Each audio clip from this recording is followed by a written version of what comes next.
Panoorin natin 'tong mga ka-gameplay.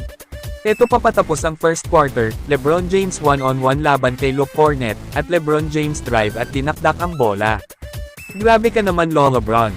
Panalo ang Los Angeles Lakers laban sa Boston Celtics, sa score na 117-96. At halos buong laro ay kontrolado ng Los Angeles Lakers. At after naman ng play na yan, ito naman ang ginawa ni LeBron James.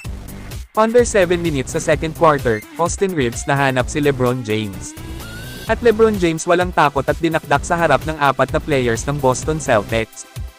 Grabe na beast mode na si LBJ, wala malang nagawa at napatungangan na lang ang mga players ng Boston, at LeBron James tinitigan pa si Kristaps Porzingis. Anong masasabi nyo dito mga ka-gameplay? Comment down below. Paki-follow, like and share para sa mas marami pang NBA highlights.